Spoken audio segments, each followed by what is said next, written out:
there, and welcome to the Retirement Wealth Podcast.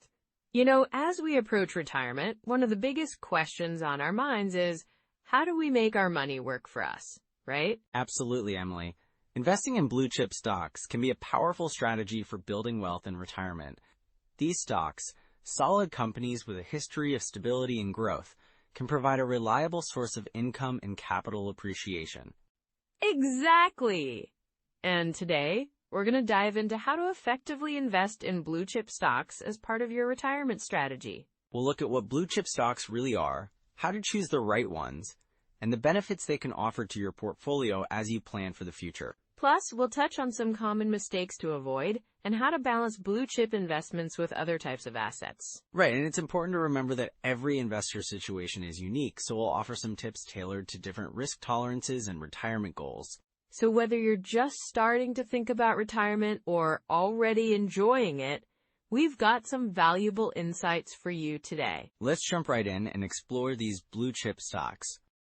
You know, Emily, when we look at the current economic landscape, it's really clear that understanding how to invest in blue chip stocks is more important than ever for those planning for retirement. Absolutely, David. I mean, with inflation rates still fluctuating, it's crucial for people to think about how they can protect their purchasing power. Right. Inflation can erode savings over time, and blue chip stocks have historically provided a hedge against that. They tend to be more stable and often offer dividends, which can help supplement income during retirement. Exactly. And that's particularly important now, considering how many retirees are concerned about outliving their savings.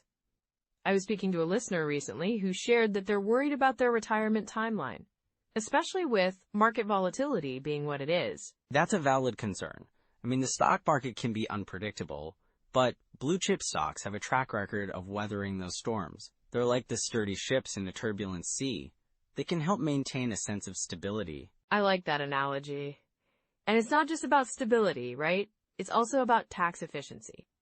Many retirees forget that their investment choices can significantly impact their tax situation. Exactly, Emily. Higher income from certain investments can push retirees into a higher tax bracket. Blue chip stocks, with their dividends, can potentially be more tax efficient, especially if held in tax-advantaged accounts. And we can't overlook the changes in Social Security. As we know, there have been talks about potential adjustments to benefits. That uncertainty can make planning even more challenging. Yes, and it's important to have a diversified income strategy. Relying solely on Social Security might not cut it for everyone, so having a solid investment in blue chip stocks can provide an additional layer of financial security. Right, and for those who are already retired, there's the concern of rising healthcare costs. I read a report recently saying that healthcare expenses can consume a significant portion of retirement savings. They can, and that's why it's vital to have a plan that accounts for those rising costs. Investing in blue chip stocks can help grow your retirement fund, potentially offsetting those expenses over time. You mentioned earlier about emotional security, and that's such a big piece of this puzzle. It's not just about the numbers, is it? No, it's not. The peace of mind that comes from knowing you've made sound financial decisions can significantly improve your quality of life in retirement. For instance, I once worked with a couple, let's call them Bob and Lisa. They were worried sick about their finances, constantly checking their portfolios. I can imagine. That constant worry can really take a toll. Exactly. After we shifted a portion of their investments into blue chip stocks, their anxiety lessened. They felt more secure knowing they had reliable companies backing their investments. That's such a powerful example. It's not just about the money. It's about the lifestyle. The experiences you can enjoy without that constant cloud of financial worry hanging over you. Absolutely, and when you think about legacy planning, blue chip stocks can play a role there too. You want to leave something behind for your loved ones, right? Yes, and investing in these stable companies can create a lasting legacy, potentially providing financial support for your family long after you're gone. Exactly, and with the current economic trends, it's clear that many people are looking for ways to secure their future. The stock market might seem daunting, but blue chip stocks offer a more reliable option for long-term investments. And let's not forget the importance of doing your homework and being informed. Understanding the companies you're investing in, their history, and their market position can really empower people. Right. Knowledge is key. And as we dive into some core strategies on how to effectively invest in blue chip stocks, it's essential to remember that every individual situation is unique. Tailoring your approach can make all the difference. I'm excited to explore those strategies with you, David. I think our listeners are going to find them incredibly helpful as they navigate their retirement planning journey. So Emily, when we talk about investing in blue chip stocks for retirement, one of the first things that comes to mind is asset allocation. Absolutely, David. It's like the foundation of a solid retirement plan, right? Exactly. A common rule of thumb is the 70-30 portfolio, which suggests that you could allocate 70% of your investments to stocks and 30% to bonds as you approach retirement. And that's because, well, stocks typically offer higher returns, but they also come with higher risk, right? Right, but as you get closer to retirement, you want to gradually shift towards more stability. So maybe at 50, you could be at 80-20 and then move to 70-30 as you near retirement. And those blue chip stocks fit nicely into that 70%. I mean, they're generally considered safer, more stable investments. Yes! Blue chip stocks are like the backbone of your equity portfolio. They usually have a history of strong performance, dividends, and are less volatile than smaller companies. Could you give some examples of blue chip stocks that people might consider? Sure.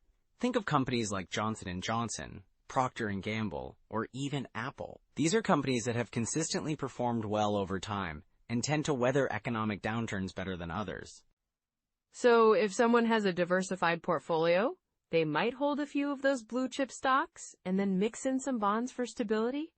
Exactly. Bonds can help cushion the portfolio during market downturns. And then you've got tax-advantaged accounts like 401, KS, and IRAs to consider. Right. With a 401k, many employers offer matching contributions, which is essentially free money. Yes, and it's crucial to take full advantage of that match. If your employer offers, say, a 5% match, you should aim to contribute at least that much. And with IRAs, you have the option of traditional or Roth, right? Correct. A traditional IRA gives you a tax deduction now, but you pay taxes on withdrawals later. Whereas with a Roth IRA, you pay taxes up front, but your withdrawals in retirement are tax-free. That's super important for tax planning. So if someone expects to be in a higher tax bracket in retirement, the Roth might be the better option? Exactly. And then there's the 4% rule. Ah, yes. The classic withdrawal strategy. Right. The 4% rule suggests that if you withdraw 4% of your retirement savings each year, your money should last about 30 years. But it's important to note that this is just a guideline, right? Yes. It's based on historical market performance. Depending on your specific situation and market conditions, you might need to adjust that percentage. And that's where strategies like the bucket strategy come in, right? Yes. The bucket strategy involves dividing your assets into different buckets based on when you'll need them. So maybe you have a bucket for short-term needs, like the first 5 years of retirement that's more conservative. Exactly. You might keep that bucket in cash or short-term bonds. Then, you could have a middle bucket for the next 5 to 10 years and a long-term bucket invested in equities, including those blue-chip stocks. And that long-term bucket could weather the market fluctuations, since you won't need to touch it for a while. Right! Plus, it gives you the potential for growth over time. And let's not forget about Social Security optimization. Yes, that's a big piece. The age you decide to take Social Security can significantly impact your retirement income. So, if someone takes it early at 62, they'll receive less per month than if they wait until their full retirement age, or even 70, right? Exactly. The longer you wait, the higher your monthly benefit. It's a balancing act between needing income now versus maximizing future benefits. And if you're in good health, waiting can really pay off in the long run. Definitely. And then there are required minimum distributions, or RMDs, to keep in mind once you reach age 72. Right. Those mandatory withdrawals can affect your tax situation, so planning ahead is key. Exactly. If you don't plan for RMDs, you might find yourself in a higher tax bracket than expected, reducing your overall retirement income. That's where tax-saving techniques come into play, like tax loss harvesting, or strategically withdrawing from accounts to minimize taxes. Yes, and it's all about being proactive with your strategy. Diversifying your income sources, like having pensions, rental income, and investments, can help create a more stable financial picture. And that's where real estate can be a great addition to a retirement plan, right? Absolutely. Real estate can provide rental income and potentially appreciate in value over time. So if someone is considering investing in rental properties, they should really think about the time and effort involved. Yes, it's not just passive income. You need to manage the property, deal with tenants, and handle maintenance. And it's also about understanding the market and location for potential appreciation. Exactly. It's essential to do your research, just like with stocks. So we've covered a lot of ground here. Allocating assets, tax strategies, Social Security. Yes, and then the importance of being aware of common pitfalls. Right! Let's dive into those next. So Emily, as we dive into these common pitfalls, I think it's important to emphasize that many retirees find themselves in tricky situations, not necessarily because they made one big mistake, but because of a combination of smaller ones that add up over time. Absolutely, David. And I think one of the biggest issues we see is something called sequence of returns risk. Can you explain that a bit? Sure. It's basically the risk of experiencing poor investment returns in the early years of retirement when you're starting to withdraw from your savings. If the market takes a downturn during that time, it can really impact your portfolio's longevity. Right, because if you're withdrawing money while the market is down, you're selling assets at a loss, and that can create a downward spiral, can it? Exactly. I had a client, let's call her Linda, who retired in 2008, right as the financial crisis hit. She had a solid retirement plan, but her investments took a significant hit. Because she was withdrawing money for living expenses during a downturn, it put her in a tough spot. That sounds really stressful. What did she do to turn things around? Well, we had to reassess her withdrawal strategy. Instead of selling stocks during a downturn, we planned to tap into her cash reserves for living expenses, which allowed her investments to recover. It was a tough lesson, but it taught her the importance of having a cash cushion. That makes total sense. And I think another common pitfall is ignoring the tax implications of withdrawals. Many retirees underestimate how taxes can affect their income. Definitely. A lot of folks think they can just withdraw from their accounts without considering the tax hit. I had a couple, let's call them Mark and Susan, who were in that situation. They were withdrawing from their traditional IRA without factoring in the tax consequences. And that can lead to some nasty surprises, right? Yes! They ended up bumping themselves into a higher tax bracket, which affected not only their income, but also how much they were paying for Medicare premiums. It was a real wake-up call for them. So what's the best way to avoid that kind of situation? A good strategy is to diversify your retirement income sources using a mix of taxable, tax-deferred, and tax-free accounts. This way you can manage your withdrawals more effectively and minimize your tax burden over time. That's a great tip.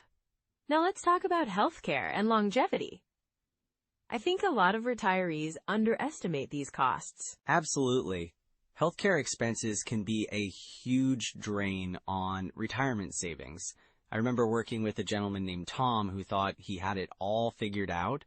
He had a solid nest egg, but he didn't account for his healthcare needs as he aged. What happened there? Well, as he approached his late 60s, he faced some unexpected medical issues. His costs skyrocketed, and his savings were quickly depleted. It was a hard lesson in planning for healthcare, and it really made him rethink his budgeting for retirement. That's tough. So how can someone prepare for potential healthcare costs? It's essential to factor in healthcare expenses when planning for retirement. Consider long-term care insurance or setting aside a dedicated fund for medical expenses. And don't forget about Medicare. Understanding what it covers and what it doesn't can help immensely. Right, and it's not just healthcare. Longevity itself is a factor. People are living longer, and that can significantly impact retirement plans. Exactly. It's crucial to plan for a longer lifespan. I had a client, let's call him Steve, who, despite being in great health, only planned for a 20-year retirement. He was in his 60s and had no idea that he could live well into his 90s. Did that create any issues for him? Yes, it did. As he approached his late 70s, he realized his funds were dwindling faster than expected. We had to quickly adjust his investment strategy to focus on growth rather than income to help stretch his dollars. So being aware of longevity could change the way you approach investing? Absolutely. It's all about having a sustainable withdrawal strategy. And that brings us to asset allocation. Poor asset allocation can really derail retirement plans. Yes. I've seen people be too conservative or too aggressive with their investments. That balance is key, right? Exactly. I had a couple, let's call them Karen and John, who were nearing retirement. They had most of their portfolio in conservative investments, thinking they were being safe. But with inflation and low returns, their purchasing power was quickly eroding. That's such a common mistake. How did they adjust? We worked together to create a balanced portfolio that included some growth-oriented investments, which helped them maintain their purchasing power while still keeping a solid safety net. It's all about finding that right mix. For sure. And what about Social Security? I know a lot of people claim it too early without realizing the long-term effects. Yes, claiming Social Security too early can significantly reduce benefits. I remember a client, Joan, who claimed at 62 because she was eager to start enjoying her retirement. However, she didn't realize how much she was losing in lifetime benefits. What did you suggest to her? We discussed delaying her benefits for a few years, which increased her monthly payments significantly. It's important to understand the long-term implications of when you claim. Those are some great insights. So if someone is listening and is worried about falling into these pitfalls, what can they do right now? First, take a step back and assess your overall retirement plan. Look for those red flags, like an overly aggressive withdrawal strategy or not having enough liquidity. And consult with a financial advisor, right? It's such a valuable resource. Absolutely. A good advisor can help you navigate these complexities and tailor a plan that suits your unique needs. It's all about making informed choices. Thanks for sharing these lessons, David. They're incredibly helpful for anyone planning for retirement. My pleasure, Emily. It's all about empowering people to take control of their financial futures. And with that, let's transition into the next steps for our listeners to ensure they're on the right track. So now that we've talked about blue chip stocks and their potential, let's dive into some immediate actionable steps that listeners can take right now. Absolutely. It's all about making those first moves, right? So where do we start? One of the first things I'd suggest is to check out some online retirement calculators. Websites like Vanguard, Fidelity, or Charles Schwab offer excellent tools for assessing your current financial situation. You can input your savings, your desired retirement age, and see if you're on track. That sounds super helpful. And I bet a lot of people don't even realize those tools are available for free. Right? And they're user-friendly too. You can run different scenarios, like what if you increase your contributions or adjust your retirement age? It really gives you a clear picture of where you stand. Yeah, I think seeing those projections can really motivate people to take action. What about for those who might want to dive deeper into financial planning? Great point. I'd recommend checking out some books that focus on retirement planning. The Total Money Makeover by Dave Ramsey is popular for those looking to get a grip on their finances. Another good one is Your Money or Your Life by Vicki Robin. It's not just about investing, but about redefining your relationship with money. Those are classic. And what about podcasts? I know there are tons out there. For sure. The Retirement Answer Man by Roger Whitney is fantastic. He really breaks down complex topics into easy-to-understand segments. And Bigger Pockets Money podcast is another one that covers financial independence and wealth-building strategies. I love that. Mixing up your learning with books and podcasts can really help reinforce the information, right? Absolutely. And I'd also suggest getting into the habit of reviewing your portfolio at least quarterly. Just take some time to see how your investments are performing and if they align with your retirement goals. That sounds manageable. I think a lot of people feel overwhelmed by the idea of managing their investments. It can feel that way, for sure. But even small steps can make a big difference. Just running those retirement projections regularly can help you stay on track. It's like a health checkup for your finances. Right, and it's never too late to improve your plan. Even if you're nearing retirement, making adjustments can still have a positive impact. Exactly. And if you feel overwhelmed, consider using financial planning apps like Mint or Personal Capital. They can help track your expenses and investments and give you a better overall view of your financial health. That sounds great. and it makes it easier to see where you might need to make some changes or improvements. Yes, and let's not forget about Social Security. You can visit ssa.gov to learn about your benefits and how to optimize them for retirement. It's an important part of the puzzle. Definitely. Knowing when to take Social Security can really affect your overall retirement strategy. Right. And, sometimes people hesitate to reach out for professional advice. If you're feeling uncertain, don't hesitate to connect with a financial advisor. They can provide personalized guidance tailored to your specific situation. That's such a key point. It's okay to ask for help, especially when it comes to something as important as your retirement. Exactly. And remember, it's about building good habits over time. Start small, like setting aside a little extra each month, or even just reading one chapter of a finance book each week. Those small wins can add up. It's all about progress, not perfection, right? Absolutely. So with these tools in your pocket, you're ready to strengthen your retirement plan. Let's recap what we've covered today. Well, Emily, as we wrap up this episode, I think it's important to highlight a few key takeaways about investing in blue chip stocks for retirement. Absolutely, David. First off, we talked about how blue chip stocks are often seen as a safer investment option, right? They tend to be more stable and reliable, which can really help cushion your portfolio during market fluctuations. Exactly. And then we discussed the importance of diversification, even with blue chip stocks. Spreading your investments across different sectors can reduce risk and enhance overall returns. Right, and we can't forget about the power of dividends. Many blue chip companies offer consistent dividends, providing a nice income stream that can be reinvested or used to bolster your retirement cash flow. Yeah, and let's not overlook the long-term perspective. Investing in blue chip stocks isn't just about the short-term gains. It's about building a solid foundation for your retirement that can grow over time. Well said, David. It's all about being patient and strategic, isn't it?